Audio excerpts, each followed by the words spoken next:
خیر پھر ہوا یوں کہ حضرت موسیٰ علیہ السلام نے بنی اسرائیل کو دریا کے پار لے جانے کے بعد قربانیوں کا انتظام حضرت ہارون علیہ السلام کے سپرد کر دیا۔ بنی اسرائیل اپنی قربانیاں حضرت ہارون علیہ السلام کے پاس لاتے اور وہ ان قربانیوں کو مذبح میں رکھتے جہاں آسمان سے آگ اتر کر ان کو کھا لیتی۔ قارون کو حضرت ہارون علیہ السلام کے اس منصب پر حسد ہوا۔ اس نے حضرت موسیٰ علیہ السلام سے کہا، رسالت تو آپ کی ہوئی اور قربانی کی سرداری حضرت ہارون علیہ السلام کی، میں کچھ بھی نہ رہا، حالانکہ میں تورات کا بہترین قاری ہوں، میں اس پر صبر نہیں کر سکتا۔ حضرت موسیٰ علیہ السلام نے فرمایا، یہ منصب حضرت ہارون علیہ السلام کو میں نے خود سے نہیں دیا بلکہ اللہ تعالیٰ کے حکم سے دیا ہے۔ قارون نے کہا، خدا کی قسم میں آپ کی تصدیق نہ کروں گا جب تک آپ مجھے اس بات کا ثبوت نہ دکھا دیں۔ اس کی بات سن کر حضرت موسیٰ علیہ السلام نے بنی اسرائیل کے سرداروں کو جمع کیا اور ان سے فرمایا، اپنی لاٹھیاں لے آؤ۔ وہ لاٹھیاں لے آئے تو حضرت موسیٰ علیہ السلام نے ان سب کو اپنے خیمے میں جمع کیا اور رات بھر بنی اسرائیل ان لاٹھیوں کا پہرا دیتے رہے۔ صبح کو حضرت ہارون علیہ السلام کا عصا سرسبز و شاداب ہو گیا اور اس میں پتے نکل آئے۔ حضرت موسیٰ علیہ السلام نے فرمایا، اے قارون، تو نے یہ دیکھا؟ قارون نے کہا، یہ آپ کے جادو سے کچھ عجیب نہیں۔ حضرت موسیٰ علیہ السلام اس کے ساتھ اچھی طرح پیش آتے رہے، لیکن وہ آپ کو ہر وقت ایذا دیتا تھا اور اس کی سرکشی اور تکبر اور حضرت موسیٰ علیہ السلام کے ساتھ عداوت دن بدن ترقی پر تھی۔ ایک مرتبہ اس قارون نے ایک مکان بنایا جس کا دروازہ سونے کا تھا اور اس کی دیواروں پر سونے کے تختے نصب تھے۔ بنی اسرائیل صبح و شام اس کے پاس آتے، کھانے کھاتے، باتیں بناتے اور اسے ہنسایا کرتے تھے۔ جب زکوٰۃ کا حکم نازل ہوا تو قارون حضرت موسیٰ علیہ السلام کے پاس آیا تو اس نے آپ سے طے کیا کہ درہم و دینار اور مویشی وغیرہ میں سے 1000واں حصہ زکوٰۃ دے گا، لیکن جب گھر جا کر اس نے حساب کیا تو اس کے مال میں سے اتنا بھی بہت کثیر ہوتا تھا۔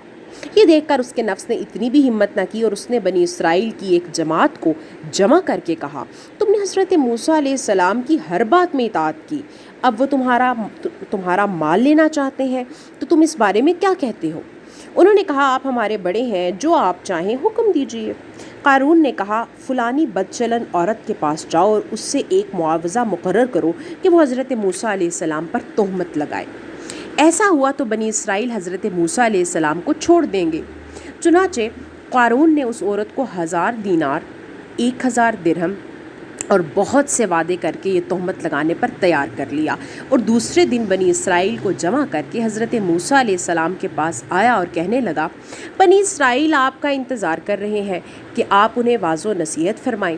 حضرت موسیٰ علیہ السلام تشریف لائے اور بنی اسرائیل میں کھڑے ہو کر آپ نے فرمایا، اے بنی اسرائیل، جو چوری کرے گا اس کے ہاتھ کاٹے جائیں گے، جو بہتان لگائے گا اسے 80 کوڑے لگائے جائیں گے، اور جو زنا کرے گا اور اس کی بیوی نہیں ہے تو اسے 100 کوڑے مارے جائیں گے، اور اگر بیوی ہے تو اس کو سنگسار کیا جائے گا یہاں تک کہ مر جائے۔ یہ سن کر قارون کہنے لگا، یہ حکم آپ کے لیے سب کے لیے ہے، خواہ آپ ہی ہوں۔ حضرت موسیٰ علیہ السلام نے فرمایا، خواہ میں ہی کیوں نہ ہوں۔ قارون نے کہا، بنی اسرائیل کا خیال ہے کہ آپ نے فلاں بدکار عورت کے ساتھ بدکاری کی ہے۔ حضرت موسیٰ علیہ السلام نے فرمایا، اسے بلاؤ۔ وہ آئی تو حضرت موسیٰ علیہ السلام نے فرمایا، اس کی قسم جس نے بنی اسرائیل کے لیے دریا پھاڑا اور اس میں راستے بنائے اور تورات نازل کی، تو جو بات سچ ہے وہ کہہ دے۔ وہ عورت ڈر گئی اور اللہ تعالیٰ کے رسول پر بہتان لگا کر انہیں ایذا دینے کی جرت اسے نہ ہوئی، اور اس نے اپنے دل میں کہا کہ اس سے توبہ کرنا بہتر ہے، اور حضرت موسیٰ علیہ السلام سے عرض کیا کہ جو کچھ قارون کہلانا چاہتا ہے اللہ کی قسم یہ جھوٹ ہے، اور اس نے آپ پر تہمت لگانے کے عوض میں میرے لیے کثیر مال مقرر کیا ہے۔ حضرت موسیٰ علیہ السلام اپنے رب کے حضور روتے ہوئے سجدے میں چلے گئے اور یہ عرض کرنے لگے، یا رب، اگر میں تیرا رسول ہوں تو میری وجہ سے قارون پر غضب فرما۔ اللہ تعالیٰ نے آپ کو وحی فرمائی کہ میں نے زمین کو آپ کی فرما برداری کرنے کا حکم دیا ہے، آپ اسے جو چاہے حکم دیں۔ حضرت موسیٰ علیہ السلام نے بنی اسرائیل سے فرمایا، اے بنی اسرائیل، اللہ تعالیٰ نے مجھے قارون کی طرف بھی اسی طرح رسول بنا کر بھیجا ہے جیسا فرعون کی طرف بھیجا تھا، لہٰذا جو قارون کا ساتھی ہو وہ اس کے ساتھ اس کی جگہ ٹھہرا رہے، اور جو میرا ساتھی ہو وہ اس سے جدا ہو جائے۔ یہ سن کر سب لوگ قارون سے جدا ہو گئے اور 2 شخصوں کے علاوہ کوئی قارون کے ساتھ نہ رہا۔